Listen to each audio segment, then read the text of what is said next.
Venice should not exist. A city built on mud, water, storms, trade routes, and constant instability should have disappeared centuries ago. And yet, Venice became one of the most iconic places on Earth. From this fragile lagoon, it created a world of beauty, wealth, religion, power, and myth. At the center of that impossible city stands Piazza San Marco, a square that feels less like ordinary public space and more like a stage built for history itself. Here, Venice did not simply display architecture. It performed identity. Every facade, arch, and ceremonial path helped tell the world what the Venetian Republic wanted to be: sacred, disciplined, theatrical, and powerful. And above that stage rises the Campanile di San Marco, the tower that watched Venice become a legend, collapse into shock, and rise again. To understand this place, we have to begin with St. Mark. According to Venetian tradition, his relics were brought from Alexandria in the 9th century and placed at the center of the city's spiritual life. But this was never only faith. It was also politics. By claiming St. Mark, Venice gave itself sacred legitimacy, prestige, and symbolic authority. Around that claim, the city built more than a church. It built a center of power. Piazza San Marco became the place where religion, government, ceremony, and public identity came together in one visible composition. This was where Venice presented itself to the world, not as a fragile settlement surrounded by water, but as a republic that understood image as power. The basilica carried sacred authority. The Doge's palace expressed political control. The square gave ceremony a public stage, and the Campanile completed the scene, rising above the horizontal world of canals, rooftops, facades, and reflections. But the Campanile did not begin as a romantic landmark. Its origins were practical. In early Venice, the tower served as a watchtower, a warning point, and a beacon.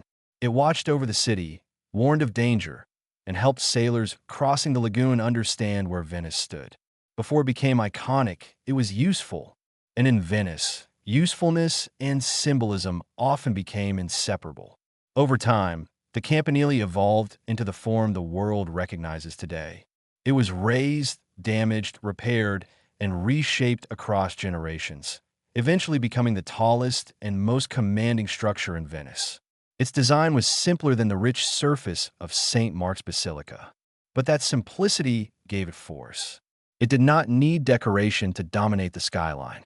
Its authority came from height, mass, position, and memory. From far away, it told sailors where Venice was. From inside the city, it told Venice where its own center was. The Campanile was not only seen, it was heard. Its bells marked the rhythm of Venetian life.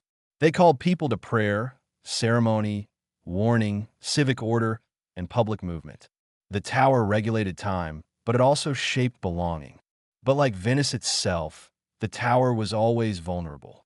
It stood exposed to storms, salt air, lightning, wind, water, and centuries of wear. For generations, it appeared permanent. It looked like one of those monuments that had always existed and always would. That illusion ended on July 14, 1902. After years of concern and structural weakness, the Campanile finally gave way. The great tower collapsed into Piazza San Marco, sending brick, stone, dust, and memory into the heart of Venice. The shock was enormous. One of the city's most recognizable landmarks had vanished. But this was not simply the fall of a tower. It was the collapse of a fixed point in one of the world's most mythologized cities. The skyline had been broken. The square had lost its vertical anchor. A civic memory had been shattered in public. And yet, Venice refused to let that loss become the final image. The decision was made to rebuild the Campanile on its original site.